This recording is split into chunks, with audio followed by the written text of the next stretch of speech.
commence par une petite phrase. La vente, dans tous ses états, est une petite icône de vélo. Pourquoi une icône de vélo? Parce que je pense que la vente, c'est comme le vélo, en fait. Ça ne s'apprend pas dans les livres, ça s'apprend en tombant. Donc ce que je vais vous présenter là, c'est l'histoire de mes chutes à vélo, de mes chutes en vente, et comment à un moment il y a eu ce déclic où on sent l'équilibre et on sent que ça marche, quoi. Et donc je suis convaincu aussi que le meilleur conseil que je peux vous donner, c'est de monter sur le vélo et de vous casser la gueule, en fait, parce que c'est que comme ça que vous pourrez apprendre. Donc je commence bizarrement en dévalorisant tout ce qui est théorique et en vous disant qu'il n'y a que la pratique qui compte. Mais parfois, pour monter sur le vélo, c'est quand même pas mal d'avoir une explication de comment ça marche par quelqu'un qui sait en faire, quoi. Donc je suis pas un expert de la vente, mais en tout cas, je suis beaucoup tombé. Du coup, je vais essayer de vous partager cette expérience. Alors en quelques mots, donc c'est qui ce mec qui se pointe sur une estrade? Donc à la base, moi je suis ingénieur avant d'être venu à l'ESCP, donc pas du tout de background commercial entre guillemets. Et après l'ESCP, donc je fais le double diplôme avec l'ESCP. Après je me suis perdu un petit peu, je suis allé faire de l'audit. Je sais pas, toujours pas pourquoi, avec le recul.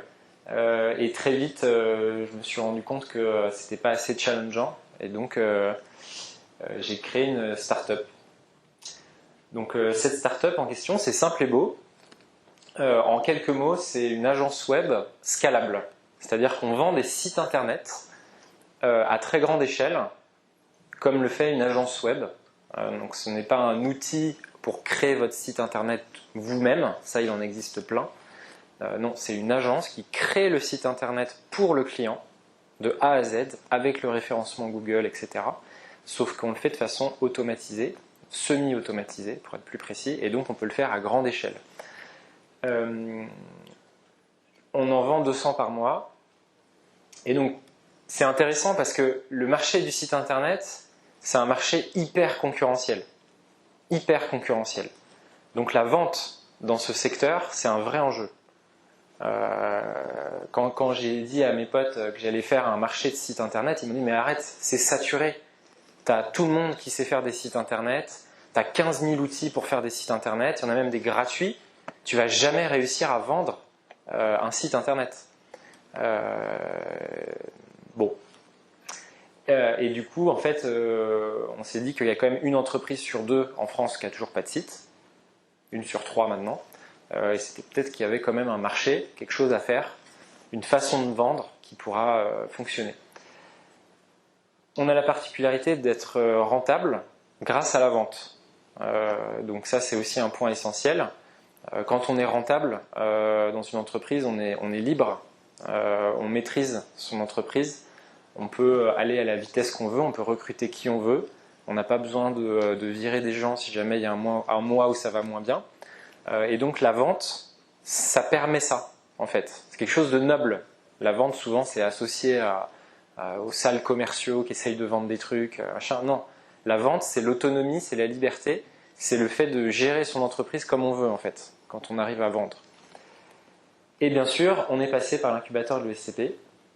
Et en parallèle de cette expérience, avec quelques autres entrepreneurs, on a cofondé Indiana Capital qui a investi dans des startups.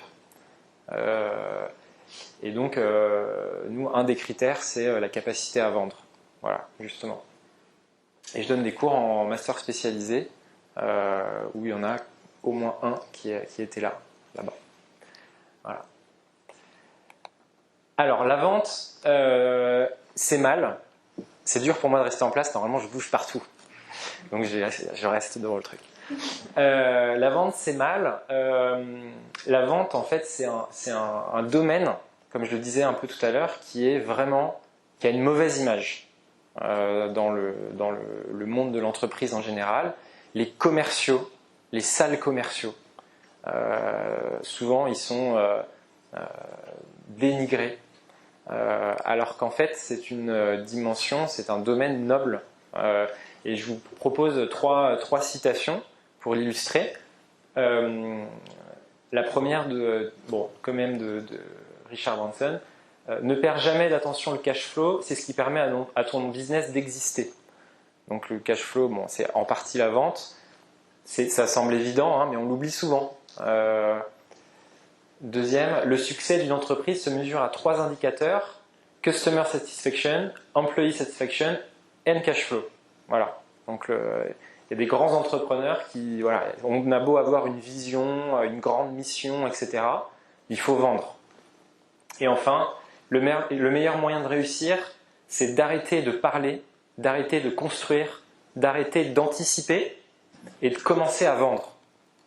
Voilà. Ça aussi, nous, en tant qu'ingénieurs, on l'a fait, cette connerie de construire le super produit, d'essayer de tout anticiper, de construire un truc avec des bases saines, etc., sans aller essayer de vendre. Voilà. C'est comme le vélo, hein. Faut se mettre dessus, il faut avancer, sinon on ne progressera jamais. Il faut oser. Pourquoi vendre ? Survivre, ça peut être une première motivation. La deuxième motivation, c'est avoir de l'impact. Quand vous avez une mission, par exemple, faire vivre des jeunes et des vieux ensemble, ou faire des choses comme ça, moi je le vois comme plus j'arrive à vendre, plus je vais aider des gens, plus je vais aider moi des petites entreprises à se développer. Donc c'est ça qui doit vous motiver et pour avoir la hargne d'aller vous prendre des murs. La troisième raison de vraiment se pousser à aller vendre, c'est que ça va challenger votre raison d'être. Si vous n'arrivez pas à vendre, à un moment, il faut se poser des questions. Peut-être que vous ne répondez pas à un besoin en fait. Ou peut-être que vous le présentez mal, mais c'est un peu une façon de valider votre entreprise, la vente. Et enfin, la vente, il y a beaucoup de gens qui le voient comme une manipulation. Et en fait, si vous avez un bon produit, il faut vraiment le voir comme quelque chose de bénéfique pour vous et pour le bénéficiaire, entre guillemets. Et donc, comme je le disais tout à l'heure, chez Simple et Beau, la vente, c'est chaud. C'est chaud. Donc, pour vous décomplexer par rapport à la vente, je vais vous raconter l'histoire des premières ventes de Simple et Beau, où on a galéré, mais de dingue, comme vous pouvez peut-être galérer aujourd'hui. Donc pour la petite histoire, nous les sites internet, tout le monde nous disait qu'on n'arriverait jamais à vendre des sites internet, et on était assez inquiets quand même, hein, parce qu'on voyait de la pub à la télé. Créez votre site internet gratuitement avec Wix, avec WordPress. Dès qu'on allait sur Facebook, on voyait des pubs dans tous les sens. Créez votre site gratuitement, etc. Et nous, on disait à nos potes qu'on voulait vendre des sites internet. Donc, ils nous regardaient bizarrement. Donc, on a essayé d'en vendre. Donc, comment on a fait au début ? On a essayé de convaincre nos proches. Ce fut un échec total. Ensuite, on a essayé de démarcher des gens. Donc, je me souviens encore dans les rues de Paris, de Boulogne, essayer de faire du porte-à-porte, limite, dans les restaurants, dans les cafés, quand je croisais un artisan qui bossait dans la rue, je regardais sur son camion s'il y avait une adresse de site pour lui dire « Ah, vous n'avez pas d'adresse de site là, ce serait bien et tout ». Échec total. On a essayé un peu de faire du Google AdWords. C'était pas folichon. Et à un moment, en fait, moi j'étais responsable de vendre dans notre boîte. Mes deux associés de la technique, donc ils construisaient une techno de dingue pour générer les sites. Moi, j'arrivais pas à les vendre. Voilà. Et à un moment, à un moment, je leur ai proposé c'était un petit peu un aveu d'échec. Hein. J'aurais dit, les gars, j'arrive pas à vendre là. On fait quoi? Et donc, on a décidé ensemble d'offrir 50 sites internet. Plutôt que de se galérer à pas réussir, on s'est dit, ok, on va offrir 50 sites internet à 50 professionnels, déjà pour voir si, même gratuitement, le truc sert à quelque chose, quoi. Donc ça, c'est un truc qu'on vous dit normalement, de ne jamais offrir votre service parce que ce qui est offert n'a pas de valeur. Sauf que quand vous n'arrivez pas à le vendre, faut bien faire quelque chose, quoi. Donc nous, on l'a offert à 50 entreprises, sauf qu'on les a choisies, ces entreprises. On a choisi des personnes qui avaient du réseau. On a choisi des directeurs de syndicats, des présidents de syndicats professionnels. On a choisi peut-être le directeur d'un centre de formation pour les artisans. On a choisi le président du syndicat des naturopathes, en voulant jouer en deux bandes. On va lui offrir un site, on va le rendre heureux, et peut-être que derrière, il va être apporteur d'affaires pour nous. Et en offrant ces services, on s'est rendu compte de ce qui était utile et de ce qui n'était pas utile dans notre offre. Voilà. Donc vous voyez, c'est pas folichon hein, comme dispositif d'offrir, mais on a commencé comme ça. Parce que le pire, c'est d'abandonner, le pire, c'est l'immobilisme. Et en fait, aujourd'hui, tous les canaux que j'avais tentés au début et qui n'avaient pas marché, je me rends compte que juste je les avais mal utilisés. Aujourd'hui, ils marchent, l'AdWords, etc. C'est juste que je ne savais pas faire, je ne savais pas ce qui plaisait à mes clients, j'avais même pas de clients. Donc forcément, c'est compliqué de trouver le bon message. Quand on en a 50, qu'on parle avec eux toute la journée, on connaît leur vocabulaire, on sait ce qui les intéresse, on peut les mettre en référence, on peut faire plein de choses. Voilà. Ce que je décris pour moi n'est peut-être pas la bonne méthode pour vous. Hein. C'est juste un partage d'expérience. Et en fait, quand on réfléchit à la vente, il y a une théorie de la vente que je connaissais pas. Mais il y a une théorie de la vente qu'on voit bizarrement pas en école de commerce. C'est quand même dingue. Donc en quelques étapes, hein, c'est tout bête, mais en fait, n'importe quelle vente doit être faite avec ces 5 étapes. Une phase de préparation, où on va choper des informations sur la personne qu'on démarche, avant même d'aller lui parler. Okay, tout ce qui est possible de trouver, il faut qu'on l'ait en tête. Donc recherche Google, prise de référence auprès de ces... Donc pour vous donner un exemple, je veux vendre un site à un plombier. Je regarde s'il a un site internet, je regarde s'il a une page Facebook, j'essaie de comprendre qui sont ses clients, s'il a des témoignages, des avis, j'essaye de retrouver les clients pour les appeler, pour savoir ce qu'ils pensent de certains... Enfin, en gros, une étude de détective préalable. Deuxième étape, on contacte le client, on lui montre qu'on a étudié son sujet. Ah, j'ai vu que vous étiez plombier à machin. Ah, j'ai discuté avec votre client bidule. Voilà, donc là, on n'est pas un pauvre commercial vendeur de tapis qui débarque avec un script. On est quelqu'un qui le connaît déjà. Ça passe mieux.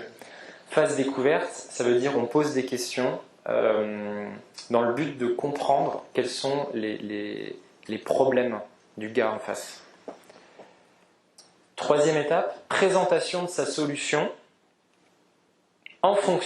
présentation de sa solution en fonction de ce qu'on a appris dans la phase découverte.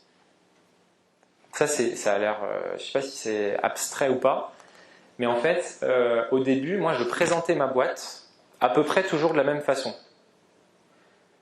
Énorme erreur. Aujourd'hui, chaque présentation de Simple et Beau dépend de ce que j'ai appris sur la personne à qui je parle, pour insister sur ce qui va lui plaire.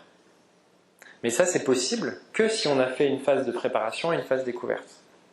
Voilà. Donc typiquement, on pourra faire des exercices tout à l'heure, mais il y a des centaines de présentations possibles de votre boîte en fonction du besoin de la personne en face. Ensuite, phase de questions-réponses et le closing. Donc là, c'est tout un art. C'est un espèce d'entonnoir pour arriver jusqu'au closing. Voilà. Alors ensuite, il y a une grande question qui se pose, c'est il y a plein de techniques pour trouver des clients. Il y en a vraiment plein. Et la question qui se pose, c'est quelle technique est adaptée à votre business model? Et en fait, quand on réfléchit, quand on a un peu plus d'expérience des échecs de start-up, on se rend compte qu'une des causes majeures d'échecs, c'est quand les entrepreneurs, ils essayent de vendre, mais d'une façon qui n'est pas adaptée à leurs produits ou services.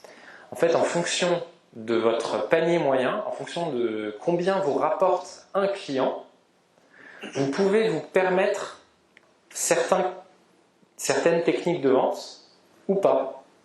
Si vous vendez un truc à 10 €, vous ne pouvez pas avoir de commerciaux. C'est pas possible. Parce qu'un commercial, ça coûte hyper cher. Sauf s'il vend des volumes astronomiques. Si vous vendez, par exemple, un abonnement à 40 € par mois, vous ne pouvez pas avoir des commerciaux terrain. Vous pouvez peut-être vous permettre des commerciaux au téléphone. Parce que c'est beaucoup moins cher.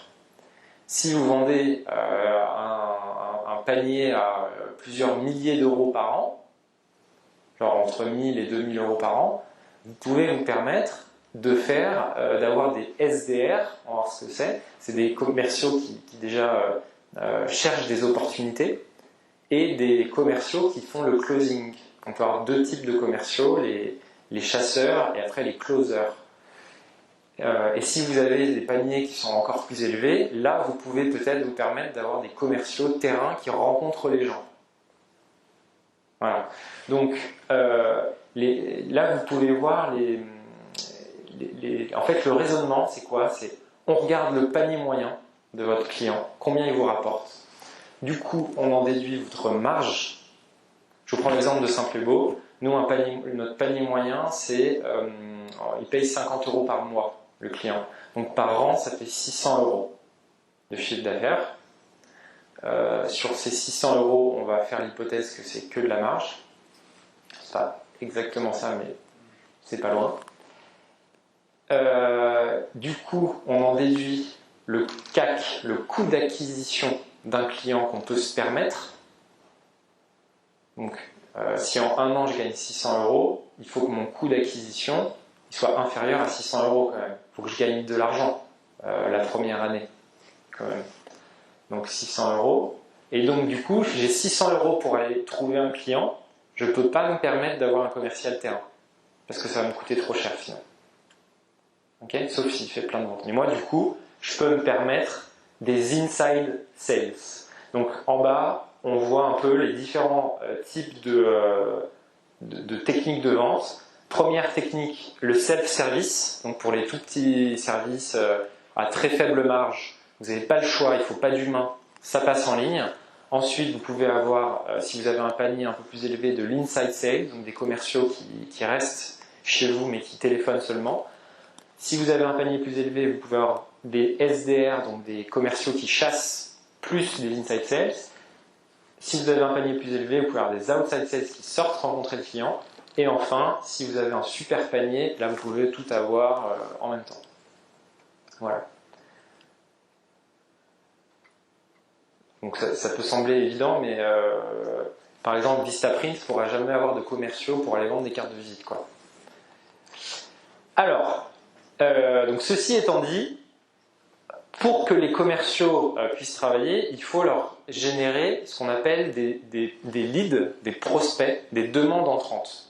Et donc pour faciliter le boulot de ces techniques de vente qui sont des techniques de closing, des outils de closing, il faut générer des opportunités, il faut qu'il y ait des gens qui viennent à ces commerciaux.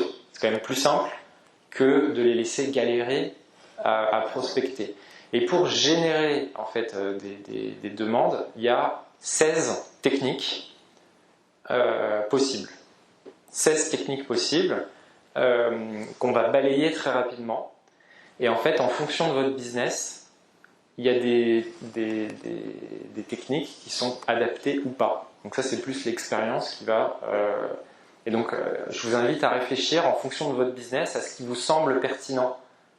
Alors, c'est parti. Donc, il y en a sûrement que vous connaissez déjà. Mais en fait, ce qui est intéressant, c'est de tous les prendre et de vous dire sur une feuille, est-ce que je l'ai testé? Est-ce que je l'ai testé? Est-ce que je l'ai testé? Il y en a 16. Objectivement, il faut les tester. Voilà. Vous aurez tous les slides après. Hein. Je les balaye très rapidement. Je ne sais pas quel est votre niveau de connaissance en marketing digital, mais je les balaye très rapidement. Google AdWords, c'est je paye Google pour qu'il me positionne en haut des résultats sur des mots-clés que je choisis. Voilà, je choisis des mots-clés, je veux que Google me mette premier. Et en fait, je vais payer Google à chaque fois que quelqu'un va cliquer sur mon site. 1 euro, 2 euros, 3 euros, ça dépend des mots-clés. Donc ça veut dire que du jour au lendemain, vous pouvez vous retrouver premier sur Google sur le mot-clé de votre choix. Avec un investissement qui est un investissement que vous choisissez. Voilà. Donc si vous avez une idée, vous ne savez pas, voilà, bah, allez sur Google AdWords, mettez votre site, vous mettez 100 euros, puis vous regardez ce qui se passe. Vous allez payer, utiliser ces 100 euros uniquement s'il y a des gens qui cliquent. Deuxième canal, le display.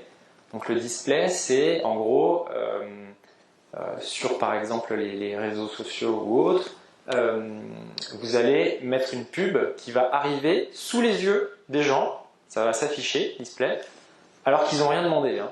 C'est pas comme Google où ils font une recherche. Là, le display, ça leur pète à la gueule. Et donc là, vous espérez qu'il y ait des gens qui cliquent. Okay, vous pouvez toucher un grand nombre de personnes pour quelques centaines d'euros. Vous pouvez toucher des milliers de personnes avec ça. Troisième canal, le SEO, le référencement naturel. Ça consiste à faire un site intéressant pour monter sur Google sans avoir à payer Google. Bon, la contrepartie, c'est qu'il faut faire un site hyper intéressant pour que Google veuille bien le mettre en haut. Quatrième point, le content. Donc c'est créer un blog avec plein d'articles dessus qui vont intéresser votre cible, qui ne parlent pas forcément de vous, de votre produit, mais qui va intéresser votre cible. C'est moi, par exemple, sur le blog Simple et Beau, on fait des articles sur comment créer son entreprise, comment ceci, comment cela, parce que je sais que ces gens-là, ils vont vouloir créer un site après. Le referral, donc ça on en a fait beaucoup, c'est quand vous avez un client, il faut qu'il vous en rapporte d'autres. C'est le parrainage. Chez Simple et Beau, nous, on était un peu désespérés au début. Du coup, on a mis en place un referral hyper puissant où on disait à nos clients vous avez un site, si vous nous rapportez 3 clients, vous ne payez plus votre site à vie. Terminé. Parce qu'en bon ingénieur, on avait fait notre calcul, hein, si chaque client nous en rapporte 3, bah en fait, ça monte très vite. Donc ceux qui y arrivent, très bien. Ce modèle est possible quand vous avez une marge élevée.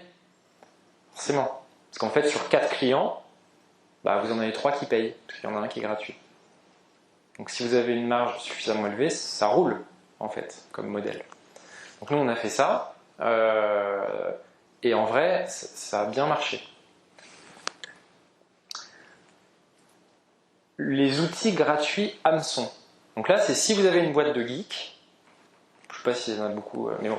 En gros, il y a beaucoup de boîtes qui créent des petits logiciels gratuits qui vont servir à plein de gens pour choper plein d'adresses mail, parce qu'il faut laisser son adresse mail pour utiliser l'outil, et derrière envoyer des mails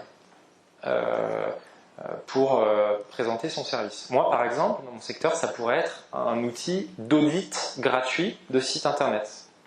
Voilà, vous pouvez auditer, faire un audit en ligne gratuit, c'est un petit truc qui tourne.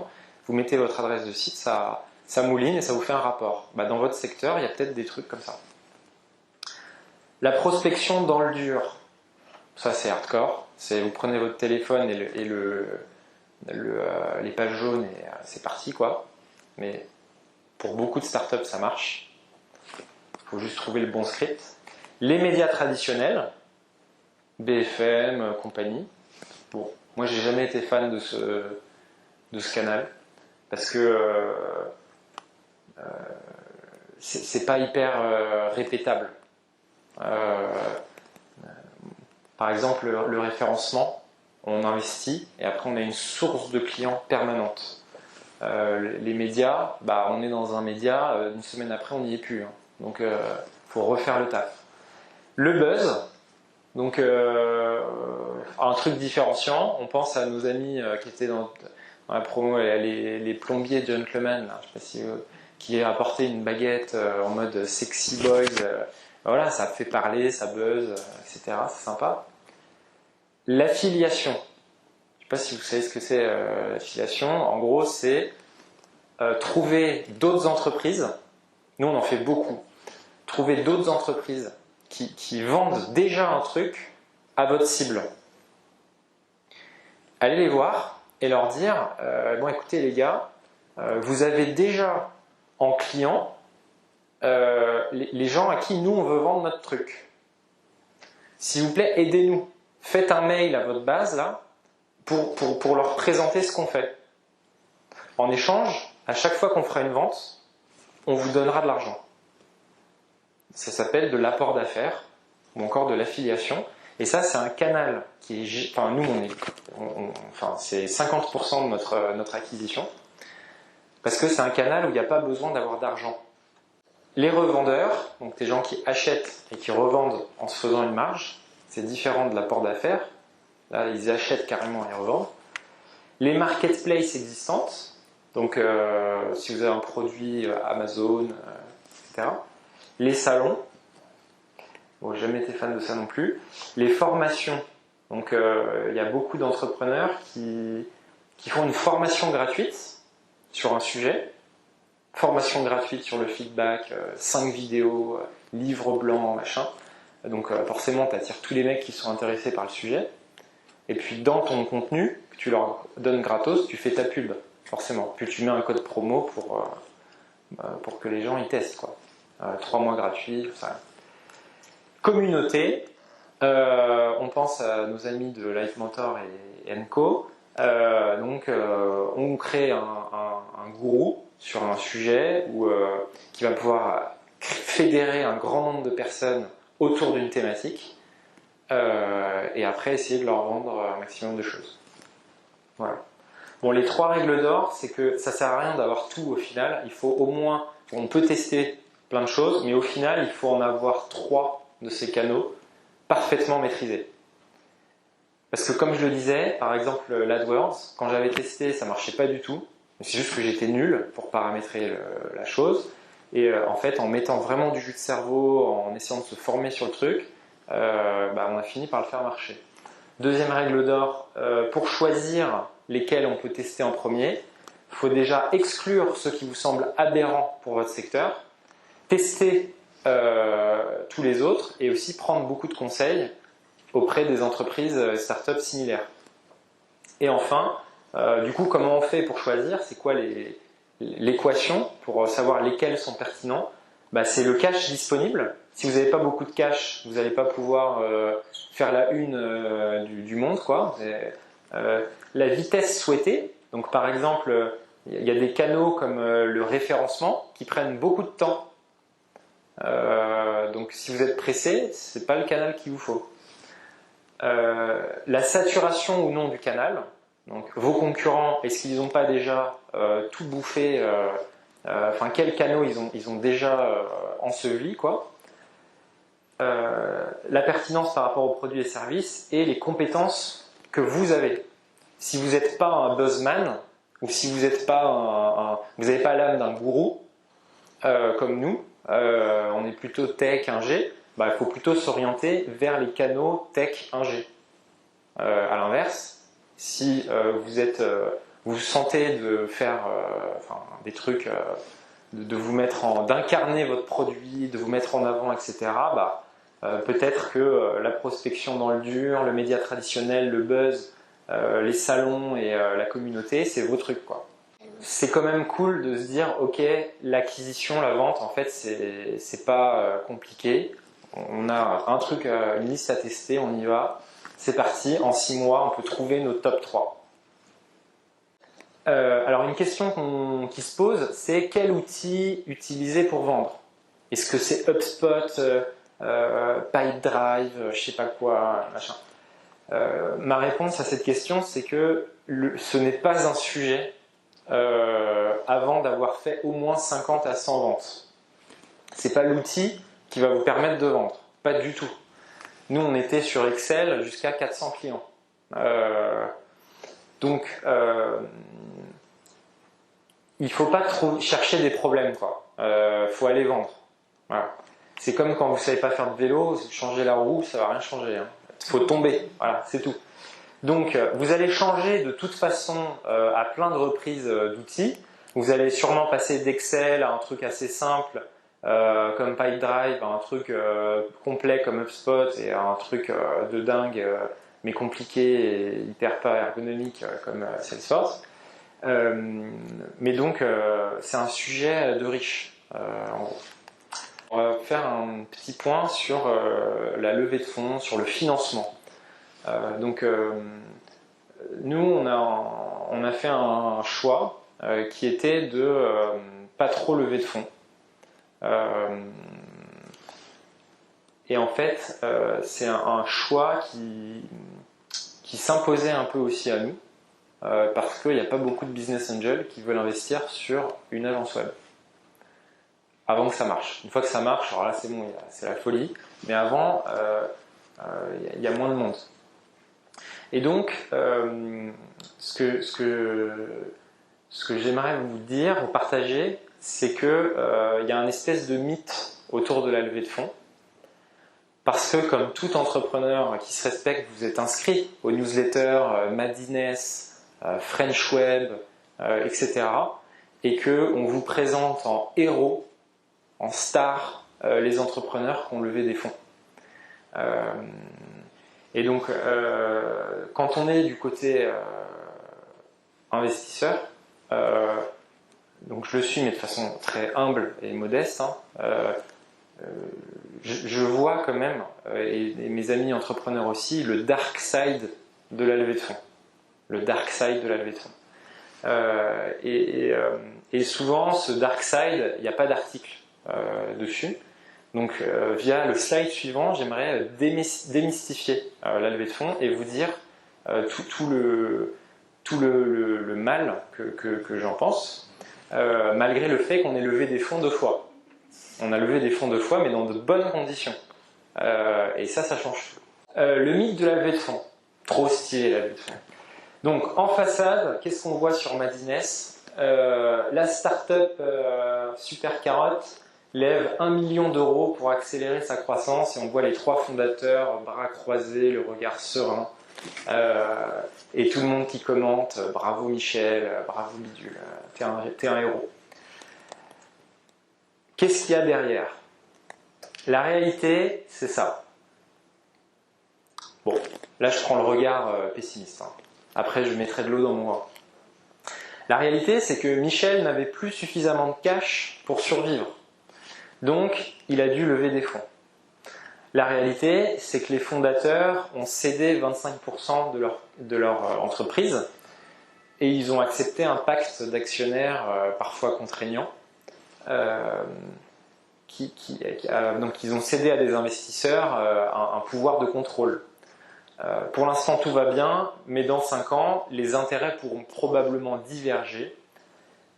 Et la réalité, c'est que les fondateurs ont passé 6 mois à s'occuper de la levée de fonds et ils n'ont rien vendu, enfin ou peu vendu pendant ce temps-là. Est-ce que quelqu'un sait ce que c'est qu'une clause de ratchet? Alors, une clause de ratchet, c'est un truc quand j'ai découvert ça, je me suis dit, mais purée, c'est quoi ce truc? Quand vous avez une entreprise qui lève, par exemple, 10 millions d'euros sur une valorisation de 30 millions. Donc, en gros, ils ont cédé un quart ou un tiers, en fonction de si c'est post ou prémoni, de leur entreprise. Donc ils ont levé 10 millions sur une valo de 30. Ok ? Du coup, ils ont cédé 30%, ils ont 60, en gros, ils ont les 2 tiers de leur boîte encore. Quand la boîte va être vendue, est-ce qu'ils vont récupérer les 2 tiers du prix de vente? S'ils vendent la boîte, je sais pas moi, 10 millions, est-ce qu'ils vont récupérer 2 tiers de 10 millions? Alors qu'ils ont 2 tiers de la boîte. Ben, pas du tout. Pas du tout. Parce que sur ces grosses levées de fonds, il y a toujours une clause de ratchet qui dit que les investisseurs se servent en premier, c'est-à-dire qu'ils récupèrent leur mise avant la distribution au pourcentage. Donc, quand on lève 10 millions sur une valo de 30 millions, si la boîte est revendue 10 millions, les fondateurs touchent 0. Voilà. Donc, quand on fait une grosse levée de fonds, il faut être sûr, mais vraiment sûr, qu'on va aller dans les étoiles, qu'on va vraiment faire une valorisation d'au moins 30 millions dans cet exemple. Okay ? Donc en fait, une levée de fonds, c'est un peu comme un prêt quand il y a une clause de ratchet, parce que à la revente, il faudra rembourser les investisseurs, quoi qu'il arrive. Et donc il y a beaucoup de boîtes qui lèvent des fonds sur une grosse valorisation, mais en fait c'est un petit peu un piège, parce que si jamais ils revendent la boîte moins cher que cette valorisation, ils ne vont pas récupérer du tout d'argent. Donc nous typiquement, mais ça peut avoir du sens pour des boîtes qui sont hyper confiantes sur le truc, voilà. Donc nous, la stratégie qu'on a eue, c'est de faire des levées de fonds en étant en position de force par rapport aux investisseurs. Donc toujours de lever moins que ce qu'on aurait pu, de faire beaucoup de chiffre d'affaires avant de lever des fonds, parce qu'à ce moment-là, on arrive en position de force et on dit aux investisseurs, bon, on aimerait bien faire une levée de fonds, si on n'en fait pas, c'est pas grave. Si vous voulez investir, il n'y aura pas de clause de ratchet. Voilà. Et donc ça, on peut le faire que quand on est en position de force. Voilà. Donc ça, c'est vraiment le dark side de la levée de fonds. Et donc il y a plein d'entrepreneurs qui font les beaux dans les médias parce qu'ils ont fait une grosse levée de fonds, mais ils ne racontent pas qu'ils ont cette clause du coup dans leur pack d'actionnaires. La vraie question, c'est est-ce qu'il faut lever des fonds? Si vous en avez besoin pour survivre, bon, c'est mauvais signe, mais vous n'avez rien à perdre, donc autant lever des fonds. Si c'est pour être le first player d'un marché, c'est-à-dire que si vous êtes sur un marché où, comme on dit, le premier gagne tout, il y a des marchés comme ça, eh bien, oui, il faut lever des fonds. Les marchés qui sont de ce type-là, c'est des marchés souvent où c'est le nombre d'utilisateurs qui fait la beauté du produit. Airbnb, il faut qu'il soit le premier. Voilà. Nous, on vend des sites internet, qu'on vende à une personne, bon, on veut quand même être les premiers, mais ce que je veux dire, c'est que ça a quand même de la valeur pour le client si on n'est pas les premiers. Et si vous n'en avez pas besoin, c'est aussi une bonne raison de lever des fonds, parce que vous êtes en position de force. Ça peut être parce que vous en avez besoin plus tard, ou parce que vous voulez gagner du temps. Lever des fonds, c'est aussi recruter plus rapidement que ce que vous pourriez avec votre chiffre d'affaires. Mais c'est un choix raisonnable. Vous levez quand vous n'en avez pas besoin, quand vous avez de l'argent sur votre compte en banque, quand vous savez que même si vous ne levez pas, vous continuez. Vous êtes beaucoup plus serein quand vous allez chercher des fonds. Du coup. Donc c'est pour ça que moi, mon conseil, pour les business qui ne sont pas des business où le premier gagne tout, mon conseil perso, c'est de faire du chiffre d'affaires avant d'aller lever des fonds. Comme ça, vous pouvez ne pas avoir de clause de ratchet. Mais bon, c'est qu'un choix. Et il y a d'autres entrepreneurs qui disent non, moi je m'en fous, je veux lever à fond et tout. Et peut-être qu'après ils auront une licorne, et ils auront 1% d'une licorne, mais ils gagneront plein d'argent. Bon, voilà. Après, c'est des types d'entrepreneuriat différents. Comment pêcher du bon business angel? Donc, C'est un peu comme la vente, finalement. Pour trouver des investisseurs, il faut persévérer, persévérer, persévérer, persévérer. Nous, on a fait vraiment un max sur le réseau. Donc on a sur notre première levée de fonds, il y avait un parent, un ami de parent, un parent d'amis, un réseau des anciens de l'ESCP.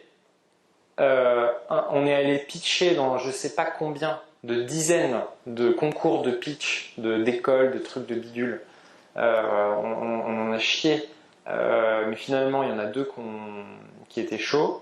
Et un mini-fonds chez qui un ami travaille en tant qu'analyste. Donc c'était réseau à fond. Voilà. Et petit conseil qui nous a beaucoup aidé, si vous cherchez de l'argent, demandez des conseils. C'est-à-dire que si par exemple vous avez le père d'un pote qui a plein de fric et que vous aimeriez bien qu'il investisse dans votre boîte, et dites pas, lui envoyez pas un mail, salut, est-ce que vous voudriez investir dans notre boîte? Non, vous lui demandez des conseils.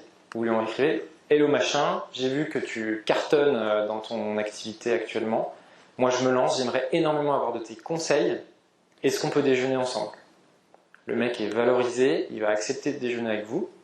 Et si vous êtes bon, c'est lui, à la fin du déjeuner, qui va vous dire, bon, et c'est quoi les next steps du coup pour toi? Il dit, je vais chercher peut-être à lever des fonds, machin, mais je sais pas trop comment m'y prendre. Ok, bon quand tu chercheras, tu me feras signe. Peut-être ça peut m'intéresser. Voilà. Donc c'est à lui, demandez des conseils, il vous donnera de l'argent. Et inversement, si vous voulez des conseils, des vrais conseils, allez demander de l'argent.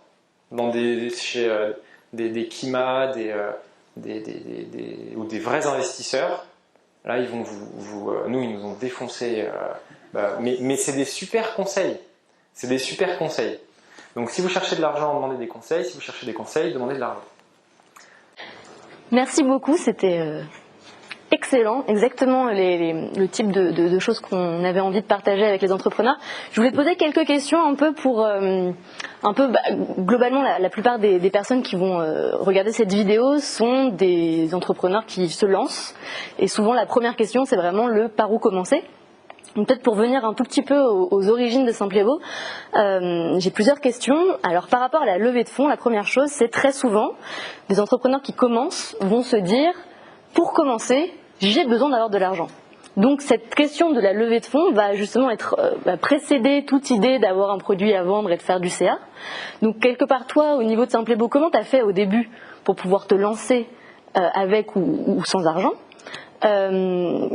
Comment est-ce qu'on fait du chiffre d'affaires pour convaincre des investisseurs de lever? Parce qu'il y a toujours cette discussion avec les investisseurs qui disent super ton projet mais reviens me voir quand tu fais ton premier CA. Mais si tu as besoin d'argent pour faire ce premier CA, un peu la poule et l'œuf, comment elle est réalisée. Et puis peut-être vous, du coup, ça a été à quel moment que vous avez levé sur les années? L'autre question. Alors, donc déjà, c'est mon point de vue, c'est pas la vérité, mais je donne juste mon point de vue.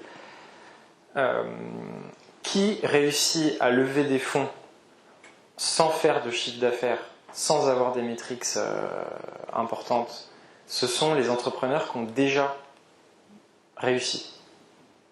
Oui, il y a des gens qui se lancent et qui vont voir des investisseurs et qui disent ouais, c'est bon, on n'a même pas de produit, on a levé 2 millions. Mais c'est parce qu'ils ont déjà fait des boîtes avant et qu'ils ont fait gagner de l'argent à ces mecs. Du coup, forcément, ils peuvent commencer comme ça, comme des rois. Mais pour tous les autres qui n'ont pas déjà fait gagner de l'argent à des investisseurs, il y a deux cas. Soit ils ont plein de thunes dans leur réseau, leurs parents, etc. Mais bon, ça c'est la minorité. Donc ok, ils peuvent faire un truc. Soit c'est pas le cas, là c'est la grande majorité, et à ce moment-là, il n'y a pas le choix. Il n'y a pas le choix. Ça va être très compliqué de convaincre des gens juste sur une idée, sur un truc qui fait pas de chiffre d'affaires. Donc il n'y a pas le choix. Il faut être malin pour réussir à atteindre du chiffre d'affaires avec les moyens du bord. Et souvent, on voit des entrepreneurs qui font des dépenses qui n'ont pas de sens avant de faire du chiffre d'affaires. Donc, par exemple, prendre des locaux, typiquement, ça n'a pas de sens. Enfin, nous, typiquement, hein, pour commencer, on n'avait que des logiciels gratuits. On vivait en faisant de la prestation. On travaillait entre guillemets à mi-temps en vendant nous des sites internet un peu comme ci comme ça, ou en faisant des petites prestations à droite à gauche pour vivre entre guillemets. Il y en avait un qui avait le chômage, donc voilà, on s'arrangeait avec ça. Mais la clé, c'est de dépenser peu. C'est pas de trouver de l'argent, c'est de dépenser peu. Pour les locaux, on a bidouillé des trucs pour avoir des locaux gratuitement ici. On peut faire du troc aussi. Nous, notre avocat, on ne pouvait pas trop le payer. On lui a dit, bon, bah, est-ce qu'on peut te faire ton site internet? Est-ce qu'il y a moyen qu'on trouve un arrangement? Bah, je vais t'apporter d'autres amis. Voilà, c'est la débrouille. Voilà. Donc ça, c'était ta première question. La deuxième question, c'était la levée de fonds. Pourquoi on a levé et à peu près à quel moment? Et à quel moment? Alors nous, on a levé, la première levée, on avait 300 clients à peu près qui payaient un abonnement à 50 € par mois. Et en fait, le calcul, il est simple. On a levé de l'argent quand on n'en avait plus besoin pour survivre. Voilà. On n'en avait plus besoin. Donc, en gros, on avait fait un petit calcul savant, qui était de dire, si on a 100 clients qui payent 50 € par mois, ça fait déjà un petit pactole, okay, ça fait 5 000 € par mois. Ça peut payer une personne avec les charges, tout. Donc si on a 300, on peut payer 3 personnes, 3 associés, et on peut aller du coup voir des investisseurs en leur disant, bon bah on peut continuer comme ça à croître doucement sans investisseurs, c'est une des possibilités qu'on a, et on se pose la question de lever des fonds et d'aller 5 fois plus vite en cédant une partie de notre capital à des investisseurs. Et c'est ça qui nous excite. Mais au pire, si on ne lève pas, on continuera sans vous. Et du coup, on était hyper serein quand on allait chercher des fonds. On a été intransigeant sur les clauses. On a pris le temps aussi de le faire petit à petit, d'évangéliser des gens, etc. De faire travailler notre réseau. On était suffisamment serein pour impliquer nos proches. Parce que là, qui a investi, comme je vous ai montré tout à l'heure, il y a un parent, un pote de parent, un parent de pote.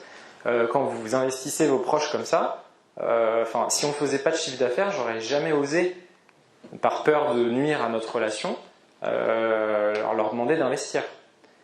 Mais si je fais déjà du chiffre d'affaires, je suis vraiment convaincu que ça marche, moi-même si j'avais de l'argent, j'investirais, parce que je sais que je vends mon truc, et ben quand je vais voir les investisseurs, ils le sentent. Ils le sentent, ça se sent.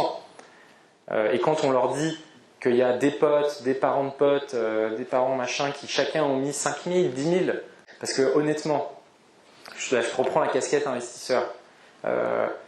Quand je vois des gars qui ont fait des masters SP à 30 000 boules à l'ESCP et qui me disent qu'ils n'ont pas 5 000 € à mettre dans leur boîte et qu'ils veulent que nous on mette 50 000. Je dis, il y a un truc, il faut que je comprenne. Explique-moi pourquoi. Est-ce que tu as fait un prêt? Ah non, c'est mes parents qui m'ont payé mon truc. Ah ok, ils t'ont payé ton truc et là tu n'arrives pas à les convaincre de mettre 5 000 balles. Enfin bon, en gros, il faut juste qu'il y ait une cohérence dans le truc et que ce que vous demandez aux autres, vous soyez limite prêt à le faire vous-même ou le faire à vos proches, et là ça roule.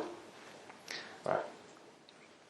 Du coup, j'ai une autre question. Donc, par rapport à cette levée de fonds, tu dis que c'était pour accélérer, mais il me semble aussi que c'était pour innover, pour pouvoir développer de nouvelles fonctionnalités. Donc, ça me ramène aussi à autre chose qui est dans ce travail donc de vente, ça t'amène à rencontrer tes clients, du coup à les écouter, à entendre plein de suggestions de la part des clients qui disent ah, ce serait génial, c'était comme ci, comme ça, comme ça. Quand en plus tu es sur un produit technologique, bah, du coup dans tes équipes, tu as les équipes commerciales et les équipes tech qui vont devoir communiquer. Donc comment est-ce que vous avez fait, et je repars encore quand même pas mal au début pour pouvoir vraiment permettre aux gens qui se lancent de se reconnaître. Donc dans la, je sais pas, première année et demie de Simple et Beau, quand vous avez commencé à chercher à essayer à vendre, qu'il y a eu ces retours du terrain, qu'il fallait convaincre l'équipe tech de changer ou non les choses, comment ça s'est passé en fait très concrètement? Alors déjà, le fait d'avoir offert notre prestation, le deal, c'était bon, on vous l'offre, par contre, on compte sur vous pour nous donner un peu de temps après, pour nous faire du feedback. Voilà. Donc déjà, dès le début, il y avait un espèce d'accord moral sur le fait qu'il passerait un peu de temps avec nous. Et après, en fait, ces clients pilotes, on les a fait parler, on les a fait venir, on les rencontre, on fait des goûters, on fait des déjeuners tous ensemble, etc. Et on leur fait dire ce qu'ils ne veulent pas dire. Parce que quand ils ont un truc gratos, ils ont toujours tendance à dire « ouais, c'est cool, machin ». Je dis « non, ça, je m'en fous ». Ce qui m'intéresse, c'est si c'était 100 € par mois, est-ce que tu le paierais? Donc là, il s'inquiète, il dit « oula, il va passer en payant ou quoi là ?» Et là, il me dit « bah non ». Il dit « ah, pourquoi? Là, ça m'intéresse. Ça t'apporte pas assez de valeur ajoutée, il te manque des fonctionnalités. » Et là, on commence à avoir une discussion intéressante. Donc c'est au contact des clients qu'il faut rencontrer, qu'il faut faire parler et qu'il faut mettre dans une bonne disposition pour les faire parler. Il faut leur faire comprendre que ça vous rend service de vous défoncer votre truc. Et le problème, si vous demandez à vos potes, machin, tout le monde vous dira que c'est cool. Mais on s'en fout de leur avis. Ce qui compte, c'est les gens qui sont prêts à payer. Voilà. Donc proximité, demande proactive de feedback. Et surtout, on met au défi les clients de payer pour le truc, si jamais c'est gratuit. Et quelles ont été alors les premières fonctionnalités que vous avez mis en place et celles que, en gros, dès le début, vous aviez l'intuition que ça valait la peine, mais ça a mis, enfin, vous avez vraiment attendu parce que c'était juste pas, vous n'avez pas le temps en fait, ou l'argent ou... Bah franchement, il y en a tellement. Alors, je réponds pas exactement à ta question, mais je dis un truc une des grosses erreurs qu'on a faites, c'est aussi de trop écouter les clients. C'est-à-dire que au début, on veut faire le truc génial. Donc, il y a un pauvre client qui nous demande un truc. On se pose pas de questions. On se dit, on va le faire. Ça semble crucial et tout. On l'a rencontré. Il nous a dit que c'était voilà. Et en fait, après, on a mûri sur le sujet. Et à chaque fois qu'un client nous dit un truc, maintenant, on a la maturité de se demander, ok, est-ce que ce développement va bénéficier et être utilisé par tous les clients? Ou est-ce qu'on est en train de répondre à un caprice de un client précis? Et si c'est un caprice d'un client précis, mais qui est prêt à payer, hein, donc c'est tentant, parce qu'on dit purée, il est prêt à nous payer quoi. Non, faut surtout pas le faire si c'est pas pour le bénéfice de tous. Donc les premières fonctionnalités qu'on a développées, c'était des conneries, c'était des fonctionnalités pour des besoins spécifiques d'un certain type de client. Les médecins, ils nous ont demandé un module de prise de rendez-vous spécial médecin, déontologie, etc. Non, c'est pas possible parce qu'on ne peut pas le vendre à toutes les autres entreprises. Du coup, on est en train de faire une autre boîte en parallèle, là, une autre fonctionnalité. Il faut rester sur ce qu'on fait et le faire très très bien. Voilà. Et comment, du coup, vous avez réussi à déterminer votre cible principale? Parce que c'est un peu, encore une fois, quand on est au début, on se dit qu'on va apporter un service, on va tout faire pour tout le monde. Et du coup, cette cible, comment vous l'avez trouvée et à quel moment vous l'avez sentie, quoi? Nous, ça a été celle à qui on arrivait à vendre, en fait. C'est aussi simple que ça. C'est qu'au début, on met une énergie de dingue pour vendre, jusqu'au moment où, purée, là, on a réussi à faire 3 ventes à cette typologie de clients. On essaye de trouver les points communs entre ces gars. Et du coup, on construit petit à petit un persona, comme on dit, par l'expérience. On avait fait toute une théorie, machin, alors on pense que notre cible idéale, c'est lui, machin, etc. Bon, nous, il se trouve qu'on s'était totalement planté et qu'on a été confronté lors de la vente à cet échec et du coup à découvrir qui était notre réelle cible. Donc encore une fois, je pense que la théorie c'est bien,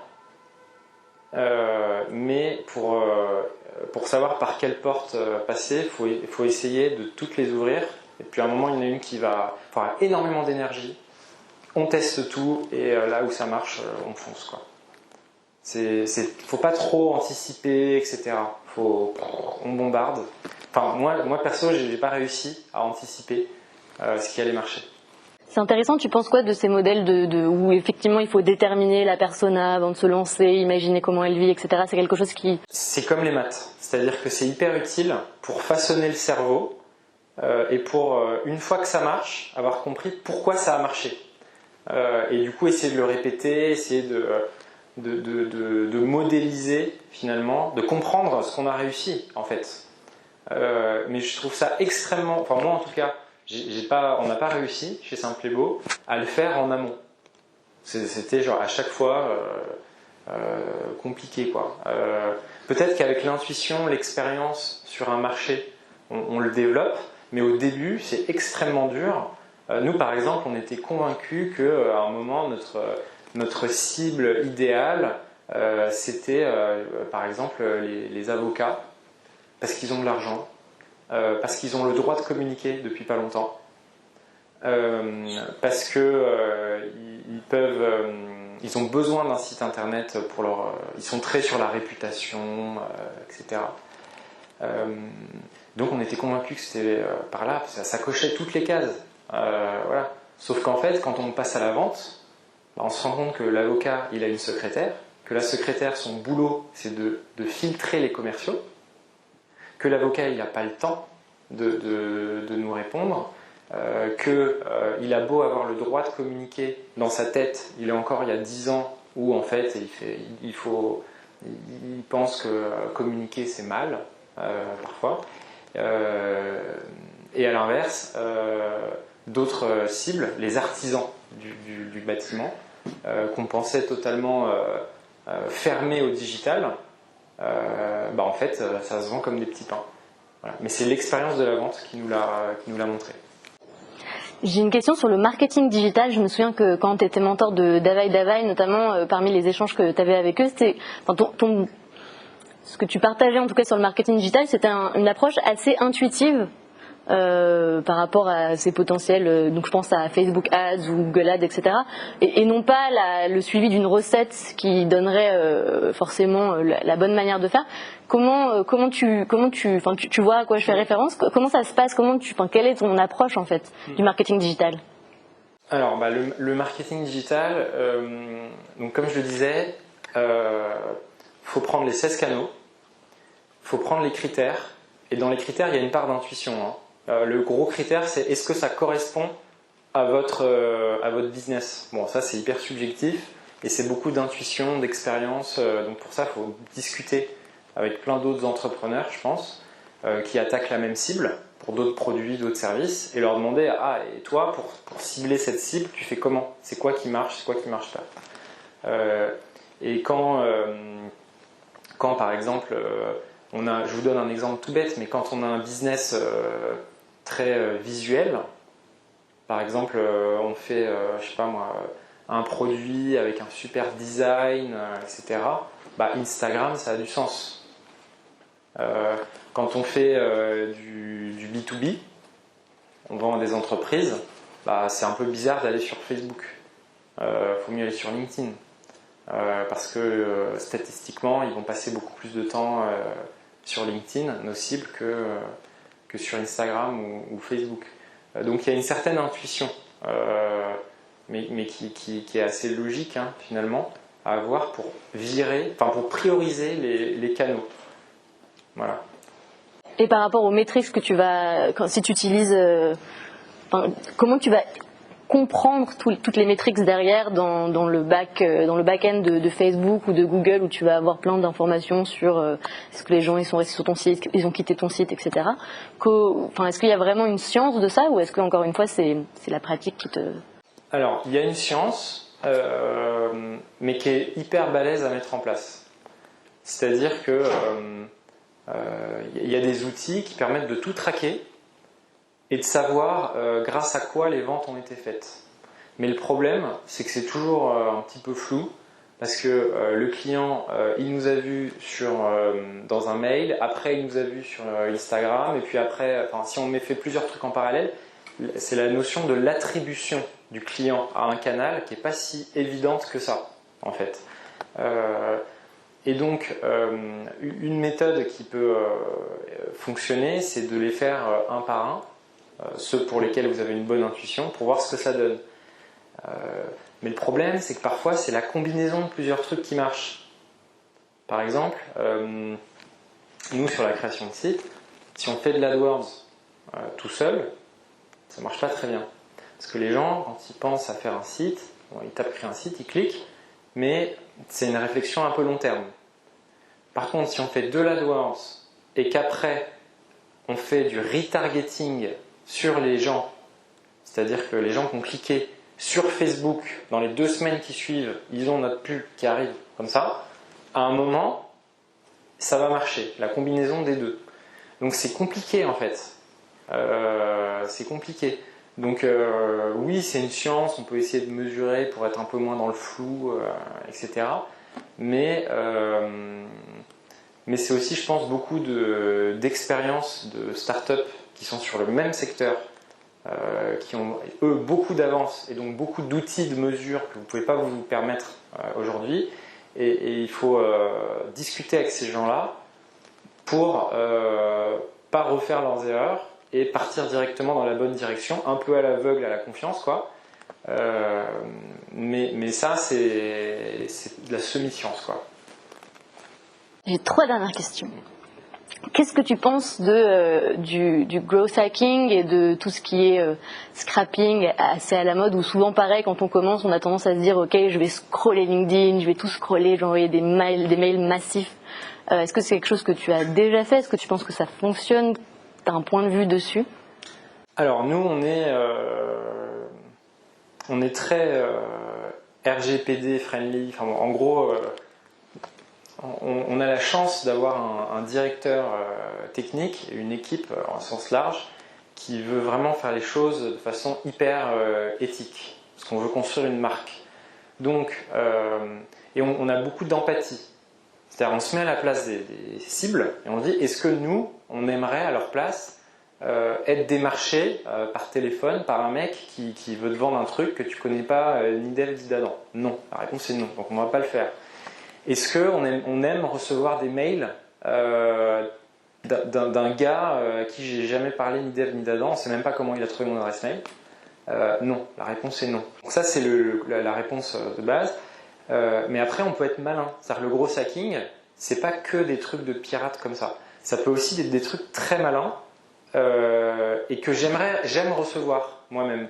Par exemple, il n'y a pas beaucoup de temps, j'ai reçu sur LinkedIn, moi je me suis fait prospecter par un gars qui m'a fait une petite vidéo d'1 minute où la première image de la vidéo c'était mon site à moi. Et en fait, en 1 minute, il m'a fait l'analyse de mon site internet, de toutes les améliorations UX principales qui pourraient être faites. Et à la fin, il me dit « Salut, moi je suis Michel Dupont, expert en UX. Je pense qu'on peut faire encore mieux que les conseils que je t'ai donnés. Si ça t'intéresse, tu peux prendre rendez-vous en cliquant sur le lien en dessous de ma vidéo. » Il m'apporte de la valeur, il me fait goûter à son expertise. C'est pas un truc de bourrin illégal, machin. C'est génial. Là, je suis content de recevoir ça. Donc ça, boum, je transfère à mon équipe commerciale. Les gars, vous faites essayer pareil.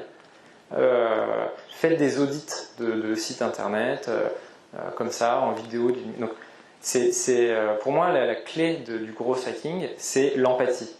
Il faut se mettre à la place des cibles et qu'est-ce qu'on apprécierait recevoir comme type de prospection.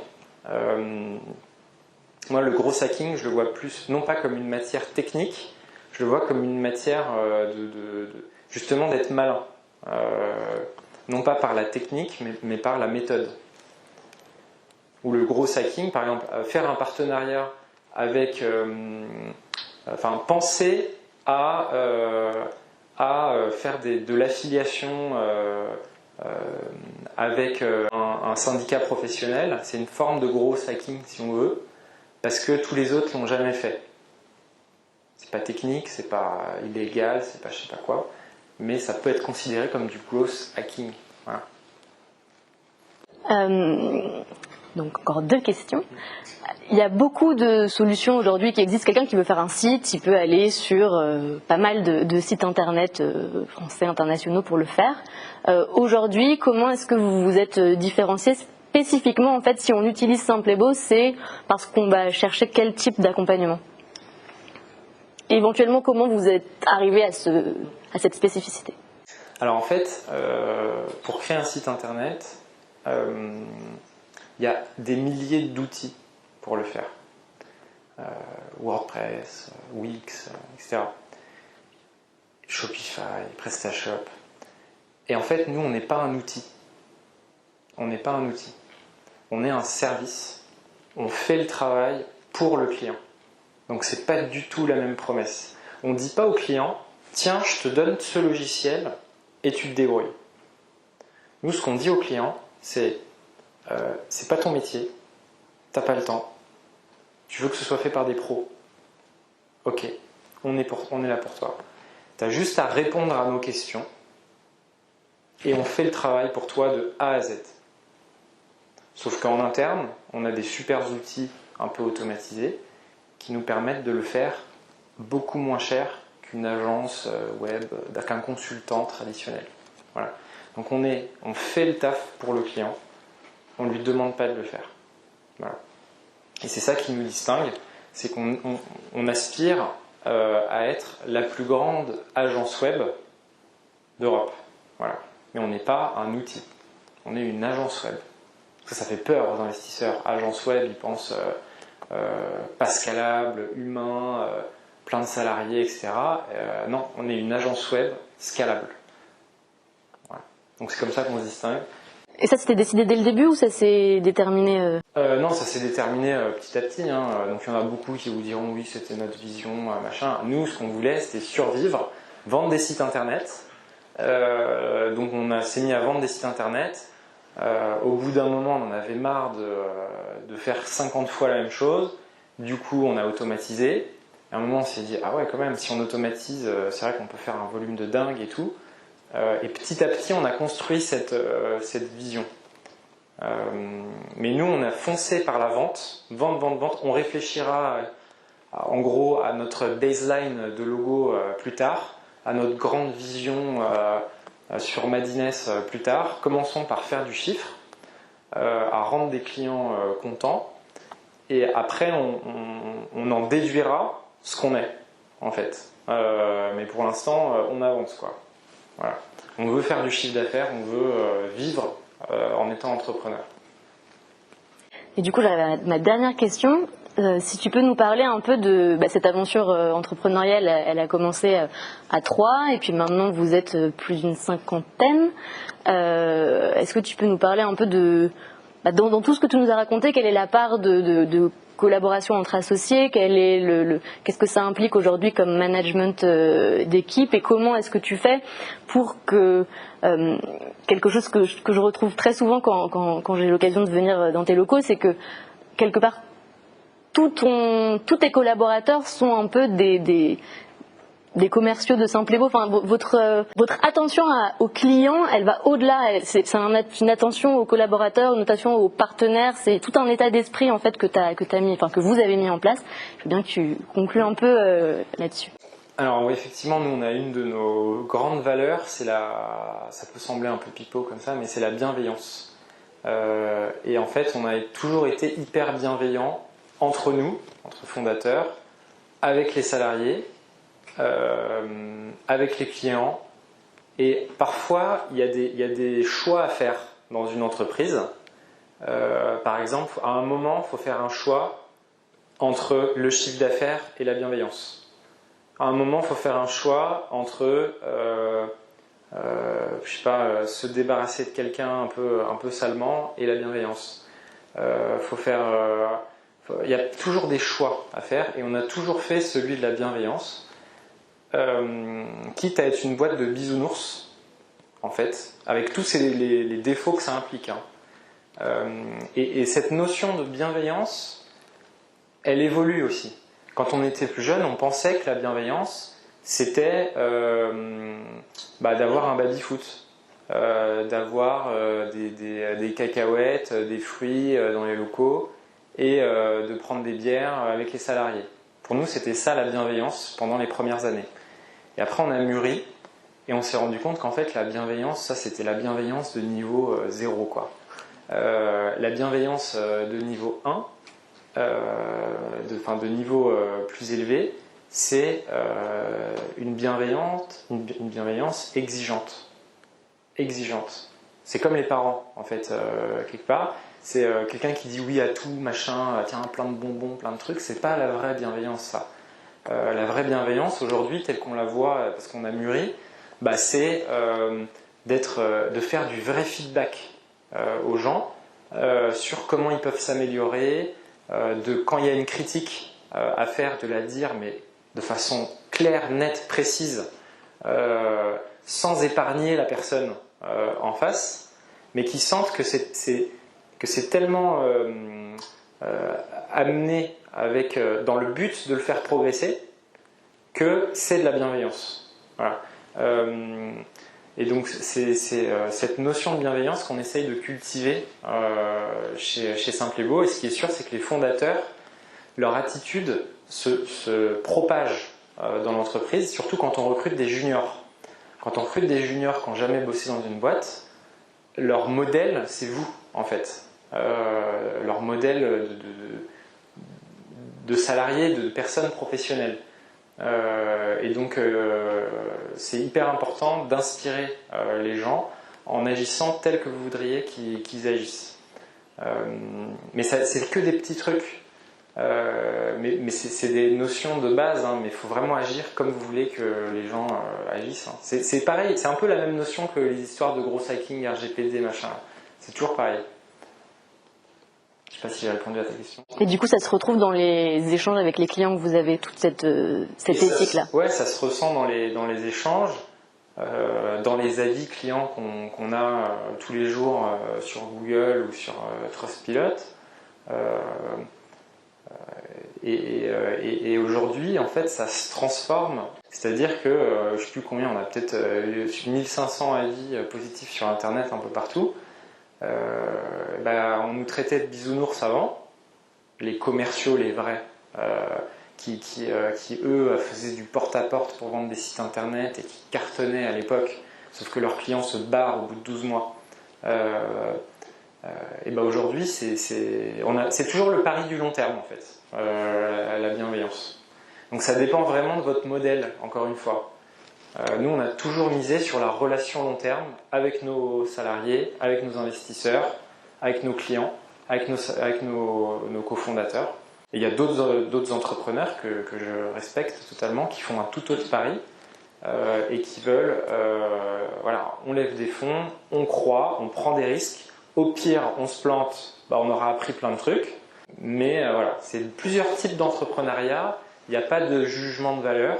C'est juste que moi et mes cofondateurs, celle qui nous correspond, c'est d'y aller sûrement, doucement mais sûrement et avec bienveillance. Voilà. Magnifique. Merci.